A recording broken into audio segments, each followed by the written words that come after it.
Hello and welcome to the Loan Officer Wealth Podcast. I'm your host, Chris Johnstone, and I have an incredible offer for you today. What we've done is we've taken the 10 most profitable methods to grow your mortgage business that we have learned from interviewing the producers on this podcast, many of whom are doing over $100 million in volume per year. And we've packaged them together into a condensed 45-minute training where you get to learn the 10 most successful and profitable activities that you should be running in your mortgage business. Then we show you how to automate those processes with people and systems so that they run and continue to produce loan applications and new partners that want to send you business pre-booked into your calendar without you having to do any cold calls or chasing or really any work. It's a blueprint for you to be able to produce more in your business while actually working less. And you can go get that training today for free at chriswebinar.com. That's chriswebinar.com. So make sure you head over there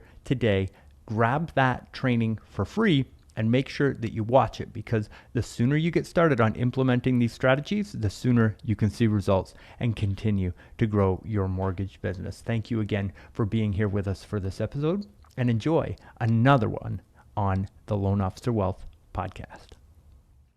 Hello, everybody. Welcome back to the Loan Officer Wealth Podcast. I'm here with Paul Meredith, who is a force in the Canadian market. Paul, thank you so much for being on the show today.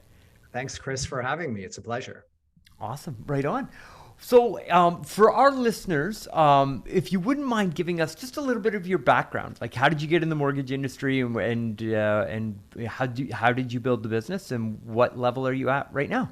Excellent question, Chris. And I've been in the business now for 15 years. I started in 2007, actually, in the summer of 2007. And the funny thing is, I was working in the United States in a completely different industry altogether. I was in the paint industry.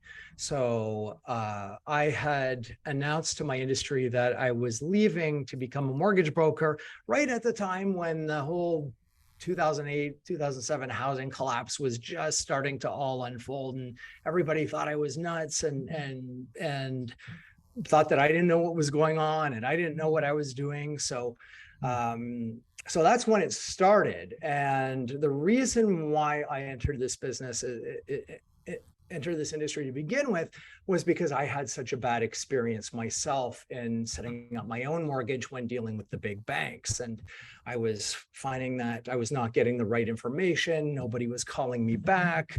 What I was being told didn't seem to make sense. Like at the time, I came off a real rough patch in my life, and I had a lot of debt. My credit was shot, and I was told that I was pre-approved, and I was excited. I was really excited about that. So, but then I started to think, well, wait a second. They haven't checked my credit yet. They didn't ask me about my debt. I don't know anything about mortgages, but this seems to me like something that would be pretty important. So I asked them, I said, well, don't you have to ask me about these things? And they say, well, no, you just go out and find a property. Once you've found something, once you have an offer accepted, then come back to us. And then we're going to look at all that. And I said, well, I don't really feel comfortable with that. I know I've got a lot of debt. I know my credit is kind of on the rebound. So they reluctantly checked. And then again, I had to chase them for 3 more days before they finally called me back to tell me that I was declined. And that was kind of the answer I was expecting to hear right from the beginning. So that's kind of what made me think, well, there's got to be a better way here. And now my dad's a mortgage broker as well, but he had nothing to do with me coming into the business. He's the reason why I didn't come into this business till I was 37 years old, because I saw how long he was working, how the kind of hours, and I just didn't want to do that. I had absolutely no interest. But when I started thinking about leaving the paint industry, that's when I just started asking him about it, and he painted a pretty good picture, made it sound pretty good. That's what made me enter the business. Now he does pretty much entirely private mortgages. I do pretty much almost entirely AAA type mortgages, solid credit, everything. And so I kind of had to educate myself on everything, but I came into the business because as I mentioned, I had a lot of debt before. I had $65,000 in credit card debt, and I did not want to go back there. So I was very conscious of that. So I left a guaranteed salary to go into something that's 100% commission, where 90% of the people typically fail. So I came in with a failure is not an option mentality. Like that just, I just took it completely out of the equation. It's not going to happen. So I armed myself with a real estate directory, and I committed to just gluing myself to my desk every day. I took a 3-week leave of absence from work to get started, because I'm like, okay, I've got 3 weeks to convince myself that I can do this. So I better make it happen within this 3 weeks. So I glued myself to the desk. I made a commitment to call 80 realtors per day. Now, I didn't actually get to call everyone. That doesn't mean speak to 80 a day. It just means make 80 phone calls per day. And some days I hit 80, some days I only hit 50, some days I hit 60, but the goal was always 80. And I committed to doing that, just making one call after another. And I ended up getting my first deal within 3 days. And I got my second deal the following week. Wow. And then I thought, well, I think I can make a go with this. So that's when I put in my, at the end of my 3 weeks vacation, I put in my notice to leave my job, and then started full-time in beginning of October, right? Actually, I think pretty much to the day here, October 4th, 2007, when I started full-time. Wow. That's amazing. Yeah. And I don't want to digress, but I think it's important to hammer home the point that whether you're new to the industry or whether you've been in the industry for 15 years, like myself and Paul, like picking up the phone and making those phone calls every single day brings in business. But that phone, I mean, Paul, obviously you were heavily motivated to pick up that phone and make those phone calls. But for somebody who's, had a good couple of years with refinances and stuff like that, that phone gets pretty heavy to be able to get yourself uncomfortable and make those phone calls. So that's actually one of the things that we do at Connection Incorporated. So we have concierge agents that make the phone calls to past customers, referral partners, and then we convert online leads. But they make an average of 100 to 150 calls a day. So to hear you at 80 calls per day, that is a massive undertaking as somebody who's brand new to the business, doesn't yet understand mortgages. Like, that's an incredible implementation action. Congratulations on that. Thank you very much. Thank you very much. And yeah, and it was challenging with the fact that a new mortgage agent really doesn't know anything. They don't teach you anything. So I still remember one of my initial calls, realtors like, well, what are your rates right now? I had no idea what the rates are. Yeah, maybe that's probably something I should know. I didn't think to look. Just trying to make calls, just trying to get the phone ringing here. Yep. That's amazing. Okay, so that was the start of your journey. Then what happened next? Where did you go from there? So I started to, so my first year, I think I made about $80,000 in my first year, and that income was fairly consistent for the first few years. And then I started to realize that I was kind of just plateauing, and I wasn't really getting ahead. And so I started to recommit to it and really try to embrace the law of attraction, which is something that I think really works. And I started focusing on that and just visualizing what my ideal life would be like if I had success, if I were successful. And so it's funny, I remember back when I first started too, I actually wrote down $150,000, which was what I thought was an excessive amount of money to make per year. And I put that above my desk. And at first I thought I was going to put 100,000 because I'd never made $100,000 before in my life. And I thought that was this crazy unattainable number. I'm like, let's go one step further. Let's make it 150. So I wrote this $150,000 and I put it on top of my desk and just looked at that every day. And then I just started focusing. I just started trying to visualize what it would be like to bring that in, and just feeling what it would be like to have this kind of success, to have this kind of lifestyle. And the first thing I thought was, well, okay, well, my apartment was a mess. If I was successful, it certainly wouldn't look like this. So I went and cleaned everything up, tidy, put everything away, made it perfect. And I just held on to this mentality. And I mentioned, and this was probably around November, December of that year, probably, I think it was 2012. And then the next year, I ended up making $175,000 that year.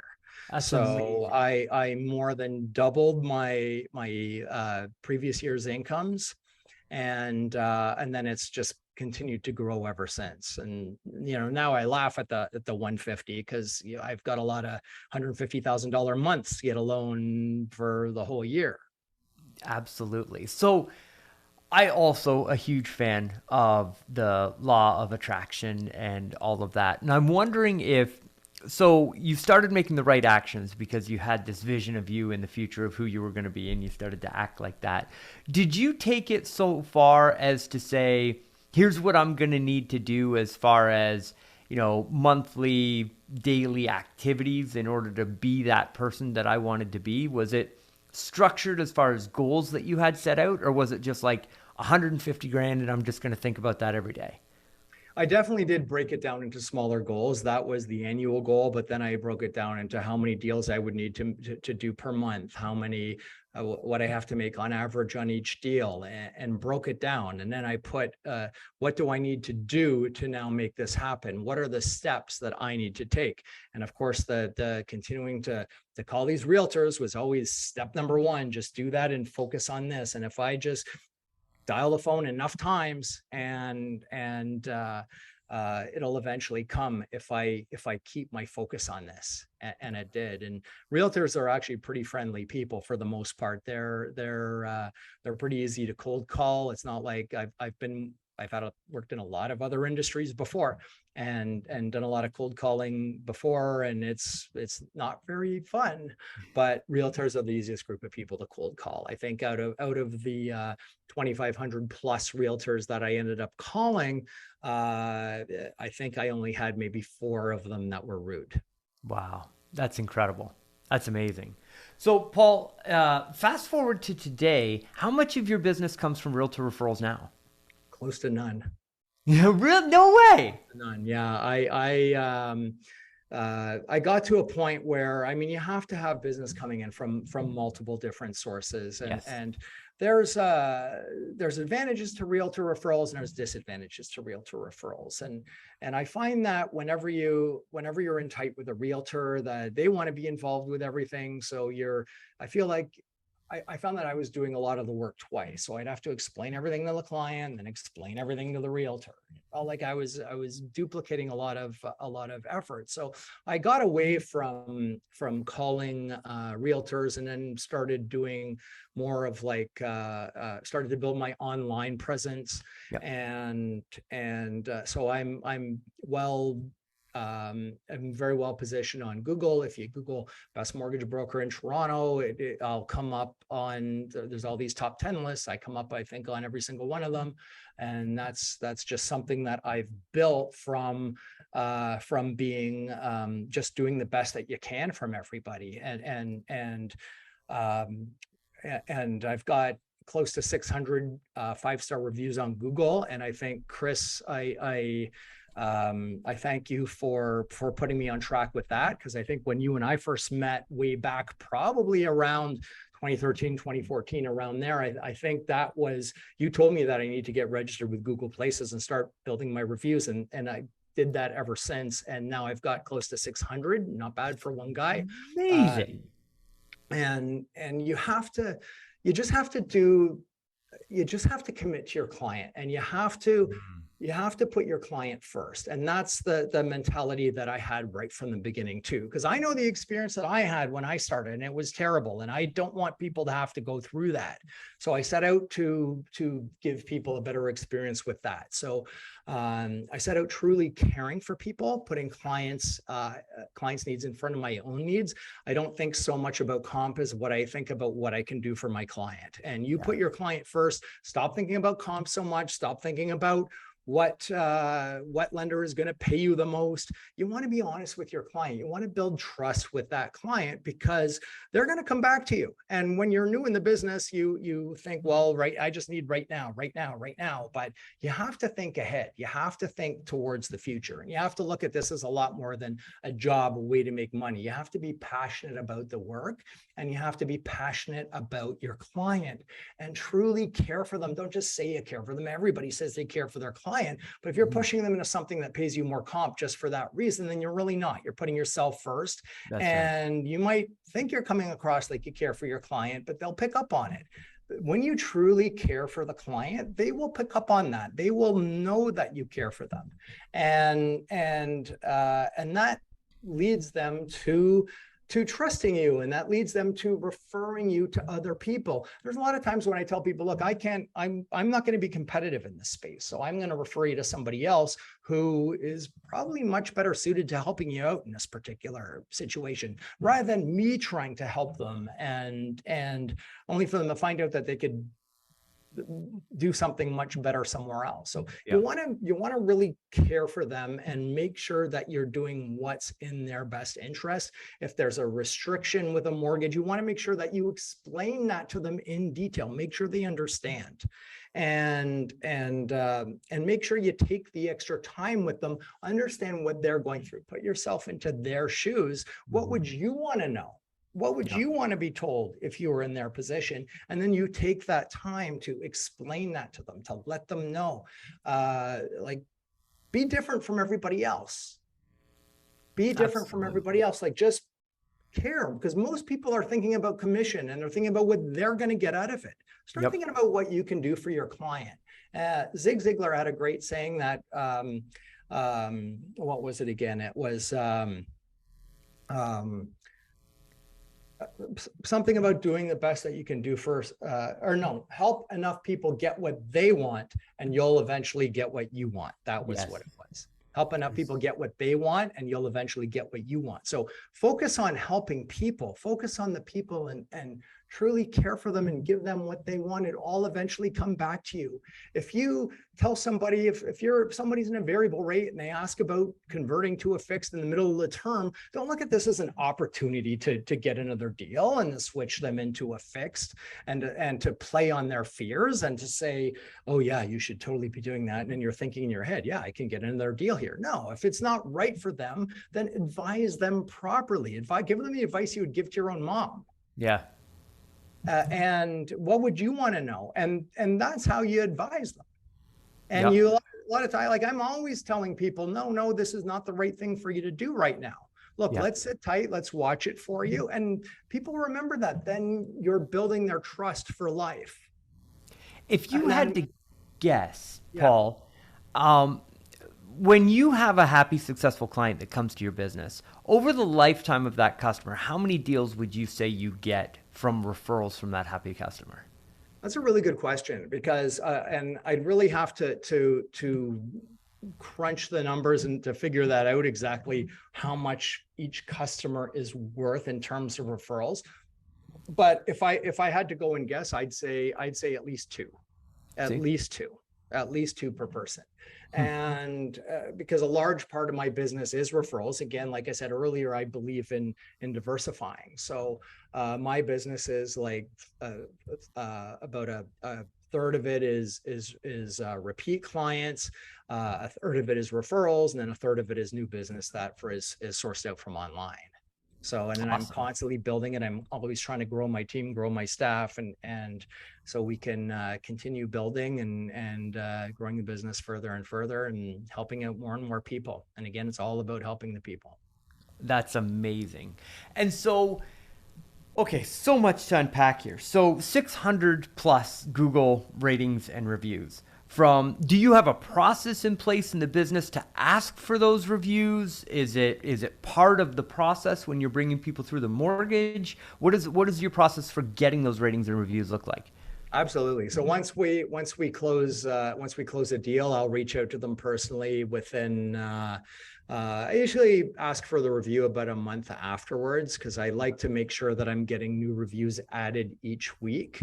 So usually I like to have a month of deals in between, just because sometimes if I want to, if I feel like I'm not getting enough, then I've got more people that I can reach out to ask for those reviews. Because sometimes no matter how happy people are with what you did, they still won't necessarily leave a review. Some people are just not review people. Yep. But a lot of people would love to leave reviews, and a lot of people do say, "Oh yeah, I'd absolutely love to share my experience with you." And I tell them that, please mention my team. If a member of my team helped you out, please mention their name as well too. They'll get extra credit. Yeah, so it's just really about asking for them. Don't ever try to compensate people for giving you the review. Mm-hmm. That again is you're thinking about yourself. You want it to be legitimate. You want it to be real. So you want people to just leave a real review. Don't tell them what to say. Leave it up to them. Yeah. Don't ask for a 5-star review. I've never once in my life asked for a 5-star review. Not even a good review. So please leave a review. Huh. Very interesting. That's it. And so, any idea, even a rough guess of how many phone calls you get and how many deals you do each month as a result of those Google reviews? We get our phone rings constantly. So we, like, when last year when things were at its busiest, we were probably getting maybe 12 to 15 new inquiries per day. Now it slowed down a lot. Now could be anywhere from 2 to 4 new inquiries per day, which is fine. Some days we have more. There was a day last week, I think we had 8 or 9. So we still have a lot coming in. And a lot of them are people who read the reviews, and we always encourage people, hey, be sure you don't take my word for about why you should be working from us. Check out our Google reviews, read what our clients have to say. And a lot of people, they come to us and they say, yeah, we found you online, read your reviews, we think you're fantastic. We'd love for you to help us out. That's amazing. And so you've done incredibly well in the online space. Great ratings and reviews, great rankings, great traffic. Do you attribute that to any one particular strategy that you've implemented, or any advice for listeners on just how to do a better job with ranking in their online marketing? The best advice that I have on that one, do the best job that you can do for your client, because it all starts there. And second of all, just slowly build it. I've got a blog that I release once a week, and that helps with the SEO. And then we're in the process of actually revamping my whole website here right now, which we're going to get to probably within the next few months. But it's all about just giving people information, giving people what they want. Make sure your website is helpful to people. That's why I write this blog, and make sure the blog is good. You don't want to be writing a blog just for the sake of writing it. You want to make sure that it is useful information, that you're always providing value. So when you're doing online marketing, it's about how valuable can you be to other people online. Yeah, that is so true. And it's so funny. So I had a guest on the podcast, Robinson Smith, who is the son of the Smith Maneuver. Yeah. And they originally got their start with the media exposure for the book because they were publishing articles, and a journalist found the articles, really liked them, and then started asking them to come and write articles for their news, like local news channel. And then that ballooned up into what became like a national promotion for the book, just off writing really good content that can help people. You never know who you're going to touch at the right time with that content. And I don't want to take too much time with this, but for our listeners, I see so many people right now dedicating hours and hours and hours every week into trying to do the latest TikTok dance and Facebook videos and Instagram videos, and all of this time and attention is being driven to social media. Not a bad thing. Amazing thing. But nobody's taking the content from social and putting it on YouTube and putting it on their blog, on their website. Like, if you're going to dedicate that amount of time is the asset, and distribution of that content is truly a wasted opportunity. So if you're developing content for social media, please make sure every post makes it on your blog, so that you can get that credit with Google, so that you can build that authority with Google, so that you can move in those rankings, which Paul has done just a phenomenal job of. And that's great advice there, Chris, too, because that's something that I have to get better with doing. I just started doing this TikTok thing that my staff was pushing me to do, and I literally just started doing this a couple of months ago, and I think I only have something like 100 followers so far, but my videos are getting like anywhere from 500 on the low end to 3,000 views on the high end. I have absolutely no idea how this stuff works or how I'm getting so many views, but it's working. But I need to, that's one thing that I do need to do is, and I've been so busy over the past few years that I've been so busy just trying to help out my clients that I haven't spent enough time in really devoting it to the online marketing and making sure that the videos get transferred over and that everything is being used optimally. Once I have the staff in place that I'm looking to put into place, I'll then be able to pull away a little bit more and focus more on the online marketing to truly take things up to the next level. That's awesome. Well, you've got 101 followers there now. And in the show notes, we will have Paul's TikTok. So go ahead and follow him to see the mortgage content that he's putting out there as well. Paul, just a couple of other questions. You're very generous with your time, and thank you again for being here.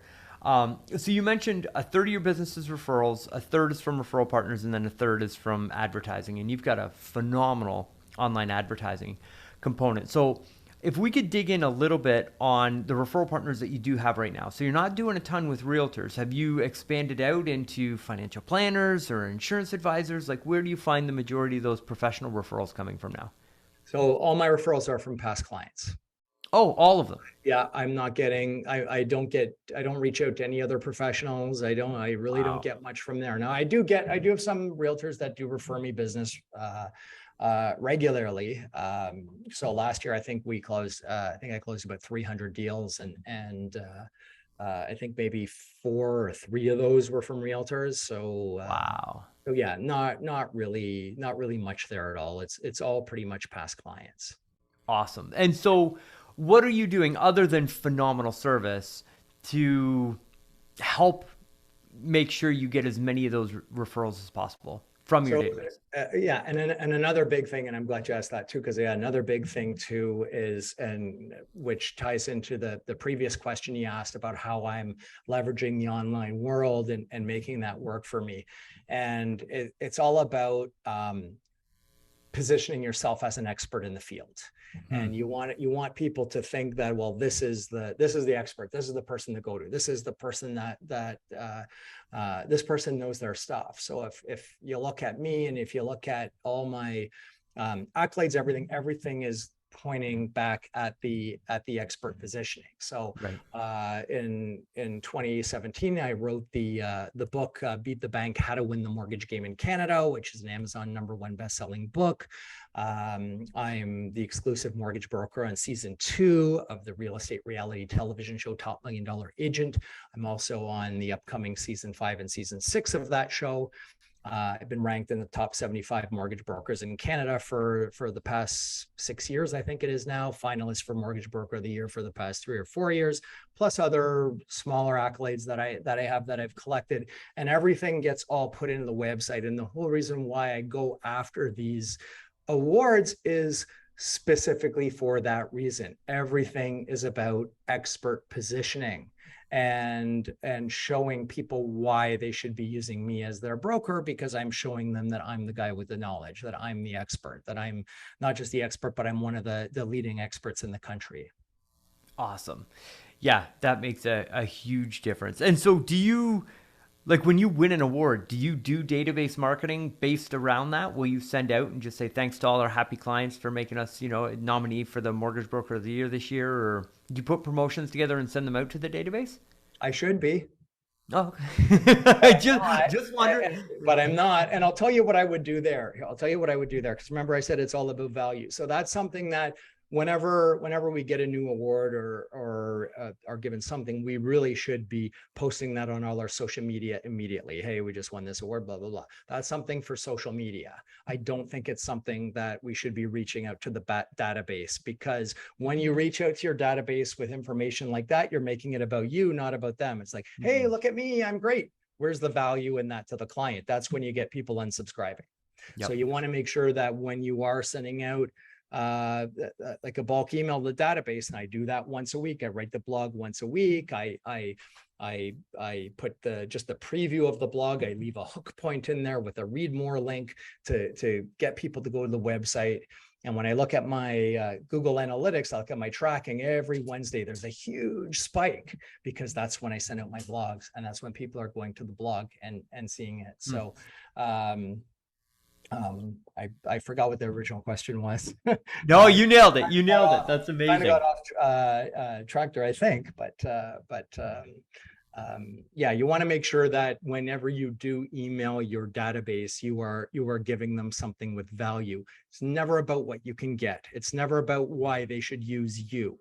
It's about what you can give them. What are they going to get out of it? Because that's what people want. They don't want to hear you sell. And the way to sell online is to position yourself as an expert and then to provide value. You always want to be providing value, never come across like you're selling. Yeah. So that's what everybody does. You want to be different from everybody else. That's absolutely right. Well, Paul, again, thank you for being so generous with your time here today. If people want to learn more about you or your business or follow you online, what's the best way for people to get a hold of you?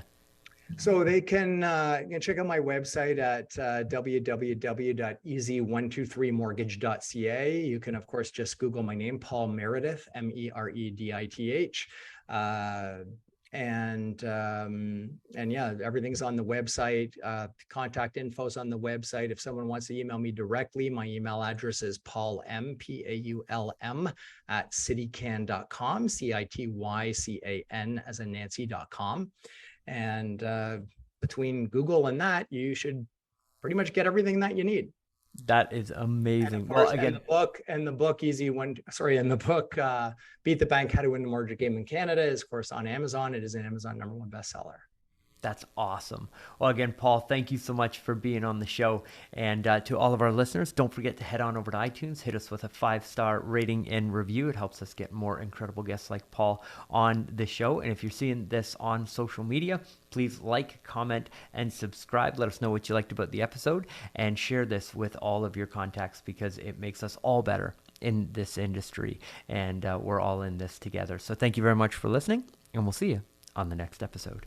Hey, it's Chris. Thank you so much for listening, and I hope that you enjoyed our guest today on the podcast. This is a reminder that we have just finished taking the greatest lessons from all of our guests and packaging them together into a brief online video presentation that's going to teach you the 10 most profitable ways to grow your mortgage business. And then we show you how to automate those processes in your business with people and systems so that you get the results without you having to do the work every day. This is quite literally a blueprint so that you walk into your mortgage business every day with pre-booked appointments with borrowers that want to meet with you and referral partners that want to send you business so that you are spending your time inside your mortgage business on the highest dollar per hour activities, and you truly become the executive of your business, a true business owner, rather than just somebody who's going to a job every day and making a wage on the way through.